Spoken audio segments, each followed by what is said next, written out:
and welcome to the program. Today we focus on Sri Lanka's economy, how it has been affected during the past 3 decades of war, and how steps are being taken to move towards greater development and growth by way of foreign investments and also tourism. Our first story takes a look at what the end of war could mean to small-time entrepreneurs and the development of their communities through an event which aims at showing potential investors, both local and foreign, what a gold mine Sri Lanka could be when at peace. 30 years of civil war in Sri Lanka has left its telltale marks. It has affected every sphere of life, from education to politics, from development to trade. It has affected people on every level of the socio-economic scale, and one need only look to the streets for evidence. Supermarkets marking up prices, small-time businesses fighting to survive, the average man struggling to deal with the rising cost of living. But now that the war is over, how will things improve? Somewhere in Sri Lanka, peace spells opportunity. It is to maximize on this sentiment that the Business for Peace Alliance organized an event called the BizPact Invest in Sri Lanka Symposium, which brought business representatives together with local and foreign investors to see how they could contribute towards creating a financially stable, profitable Sri Lanka. The turnout was encouragingly large and included for the first time 30 international participants.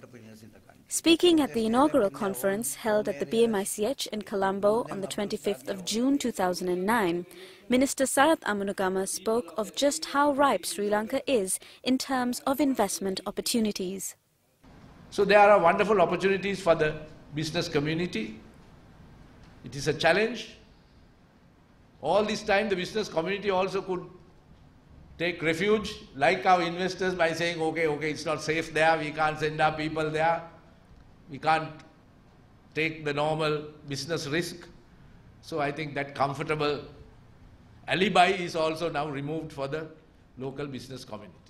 With the cost of investment in Sri Lanka rapidly dropping after the end to war, along with the government's continuing efforts to develop infrastructure from roads, railways and harbours, and also with the country's close proximity to India and its increasing target market of middle-class consumers, Sri Lanka is now being seen as a magnet for investors worldwide. However, the focus of this event was not big businesses, but mostly small and medium-scale entrepreneurs or SMEs, those who have suffered the most during the years of war and those who now stand to gain the most out of this new era of peace. අපිට විශාල අභියෝගාව tsunami අභියෝගාව ගංවතුරාව ඒකම දරා ගන්න බැරි අභියෝගයක් ආව චීනෙන් බාණ්ඩ ආව මේ සියල්ල හැමුවේ අපි නොසලී තබාගත් අපේ වාණිජ්‍ය මණ්ඩලය. If this country has to develop, I think we have to see that we have to lobby for policy changes where SMEs are allowed to grow. But they need access to credit, which is one of the biggest problems they have. Then the second thing is that they must be helped to expand their markets. The third thing is that they could be helped, especially if there are foreign investments coming into Sri Lanka. At the end of the inaugural conference, the representative SMEs were full of enthusiasm for what lay ahead of them in terms of both the symposium and the promise of forthcoming support and investment, and were ready to be an active part of the country's development. ව්‍යවසායකයන් වශයෙන් අපි තේරුම් ගත්ත ලංකාවේ ව්‍යවසායකත්වය දියුණු වෙන්න සංවර්ධනය වෙන්න සාමය අවශ්‍යයි කියලා. ඒ තුලදී අපි තේරුම් ගත්ත ව්‍යවසායකයන් වශයෙන් සාමය වෙනුවෙන් අපිට කළ යුතු දෙයක් තියෙනවා කියලා. ඉතින් අපි සාමය සඳහා යම් ව්‍යවසායකයන් වශයෙන් මේ රට කරන්න පුළුවන් දේක් මොනවද කියලා හඳුනාගෙන ඒ දේ කිරීම සඳහා තමයි අපි එකමුතු වුනේ. Others also had plans to work towards empowering their own communities through their businesses. அவர்கள் இதுக்கு முன் வந்தார்கள். இன்றைக்கு வந்தவர் மிஸ்டர் ஜெரோன் அவர் சொன்னார், நீங்கள் இதை முக்கியமான இதுக்கான புதிய மெஷினரிஸ் தருவதாக சொன்னார். அப்படி தந்தால், அப்படி எனக்கு யாராவது கை தந்தால் நான் இதை முற்படுத்தி அங்குள்ள இளைஞர்களுக்கு தொழில் வாய்ப்பு ஏற்படுத்துவதற்கு எனக்கு மிகவும் இளமையாக இருக்கு. The event did not end there. During the next 3 days, the participating investors were taken on regional visits of their choice so that they could see firsthand the businesses they were looking to support. The investors, many of them belonging to the Sri Lanka diaspora, came back from their visits with positive feedback as well as constructive criticism.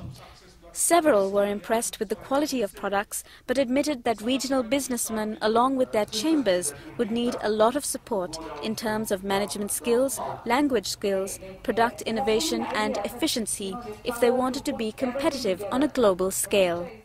The potential in Sri Lanka is tremendous, and I feel like some of the products are they're great.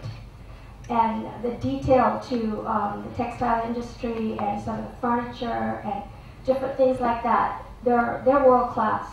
I think they stand a chance in the U.S. market.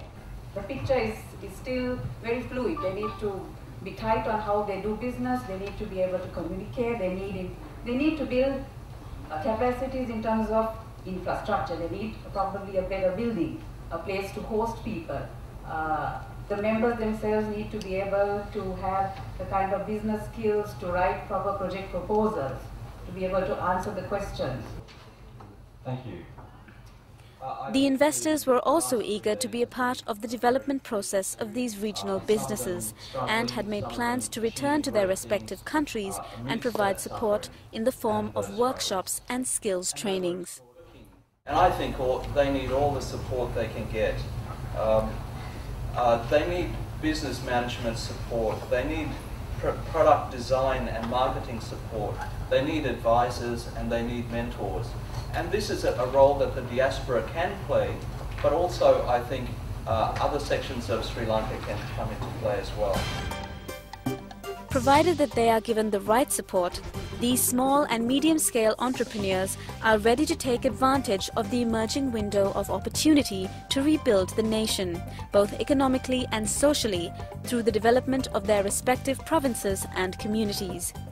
Now that the war is over, there is an overarching hope that peace will translate into development and growth for a country that has been stunted economically for too long despite its massive potential.